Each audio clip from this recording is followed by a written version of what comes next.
Hi hello, ഇന്ന് നമുക്ക് എളുപ്പത്തിൽ തയ്യാറാക്കാവുന്ന നല്ല നാടൻ രുചിയുള്ള ഒരു അടിപൊളി ചിക്കൻ കറി തയ്യാറാക്കിയാലോ. തേങ്ങാപ്പാൽ ചേർത്തുള്ള ഈ ചിക്കൻ കറിയുടെ ഗ്രേവി ഒന്ന് ചോറിൻ്റെ കൂടെ ഒഴിച്ചു നോക്കൂ. പിന്നെ ഒരു പ്ലേറ്റ് ചോറ് എപ്പോൾ തീർന്നെന്ന് പോലും അറിയില്ല. അധികം ചേരുവകളൊന്നും വേണ്ട, വീട്ടിലുള്ള സാധനങ്ങൾ കൊണ്ട് തന്നെ വളരെ എളുപ്പത്തിൽ തയ്യാറാക്കാം. അപ്പോൾ കറിയുടെ രുചിയുടെ പ്രധാന രഹസ്യം എന്താണെന്നും അറിയാൻ വീഡിയോ മുഴുവനായിട്ട് കണ്ടു നോക്കണേ.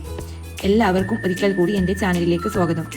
ഇന്ന് നമ്മൾ തയ്യാറാക്കാൻ പോകുന്നത് തേങ്ങാപ്പാൽ ഒഴിച്ച ചിക്കൻ കറിയാണ്. ചോറിൻ്റെ കൂടെ മാത്രമല്ല, അപ്പം, ചപ്പാത്തി, പൊറോട്ട തുടങ്ങിയവയുടെ കൂടെ ഈ കറി വളരെ നല്ലതാണ്. അപ്പോൾ അധികം സമയം കളയാതെ നമുക്ക് കറി തയ്യാറാക്കാം. ആദ്യം 1 കിലോ ചിക്കൻ എടുത്ത് ചിക്കൻ നന്നായി കഴുകി വൃത്തിയാക്കി എടുക്കുക. ഒരു കുക്കർ അടുപ്പത്ത് വെച്ച് അതിലേക്ക് കുറച്ച് എണ്ണ ഒഴിച്ച് ചൂടായതിനു ശേഷം നേരത്തെ കട്ട് ചെയ്ത് വെച്ച് സവാള ഇട്ട് നന്നായിട്ട് വഴറ്റിയെടുക്കുക. 1 സ്പൂൺ ഉപ്പും ചേർക്കണം, എന്നാൽ വേഗം വഴറ്റി കിട്ടും.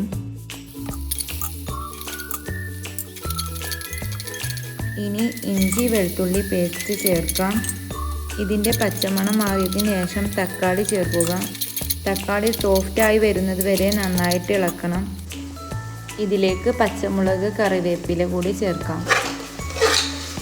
ഇനി തീ കുറച്ച് വെച്ച് മഞ്ഞൾപ്പൊടി 1/2 സ്പൂൺ, മുളക് പൊടി 1 ടീസ്പൂൺ, കുരുമുളക് പൊടി 1/2 ടീസ്പൂൺ, മല്ലിപ്പൊടി 1/4 ടീസ്പൂൺ, കുറച്ച് പെരുംജീരകം 1/2 ടീസ്പൂൺ, ചിക്കൻ മസാല എന്നിവ ചേർക്കാം. മസാല കരിഞ്ഞു പോകാതിരിക്കാൻ നന്നായി ഇളക്കി കൊടുക്കണം. ആവശ്യമെങ്കിൽ കുറച്ച് വെള്ളം ചേർത്ത് മസാല നന്നായി മൂപ്പിച്ചെടുക്കാം. ഈ മസാല നന്നായി മൂത്തതാണ് കറിയുടെ രുചിയുടെ പ്രധാന രഹസ്യം. അതുകൊണ്ട് ഈ സ്റ്റെപ്പ് ഒരിക്കലും സ്കിപ്പ് ചെയ്യരുത്. ഇനി ഇതിലേക്ക് കഴുകി വെച്ച ചിക്കൻ ചേർക്കുക. മസാല ചിക്കനിൽ നന്നായി കോട്ടാകുന്ന രീതിയിൽ എല്ലാം കൂടെ മിക്സ് ചെയ്യണം. കുറച്ചുകൂടെ വെള്ളം ചേർക്കുക. അധികം വെള്ളം ചേർക്കേണ്ട, കാരണം ചിക്കനിൽ നിന്നും വെള്ളം ഇറങ്ങും. അതുകൊണ്ട് കുറച്ച് വെള്ളം ചേർത്തിട്ട് കുക്കർ മൂടി വെച്ച് ഒരു 3 വിസിൽ വേവിച്ചെടുക്കുക. അപ്പം നമ്മൾ ചിക്കൻ നന്നായി വെന്തു കിട്ടിയിട്ടുണ്ട്. ഇനി വരുന്നത് നമ്മുടെ കറിയിലെ ഏറ്റവും പ്രധാന ഭാഗമാണ് തേങ്ങാപ്പാൽ.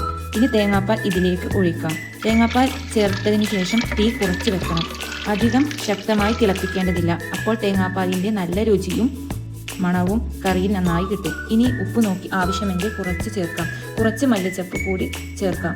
അങ്ങനെ നമ്മുടെ തേങ്ങാപ്പാൽ ചിക്കൻ കറി റെഡി ആയിട്ടുണ്ട്. നിങ്ങൾ ഇത് വീട്ടിൽ ട്രൈ ചെയ്യണേ.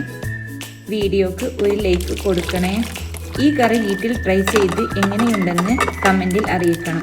ഇത്തരത്തിലുള്ള രുചികരമായ റെസിപ്പീസ് ഇനിയും കാണാൻ നമ്മുടെ ചാനൽ സബ്സ്ക്രൈബ് ചെയ്യാനും ബെൽ ബട്ടൺ പ്രസ് ചെയ്യാനും മറക്കരുതേ.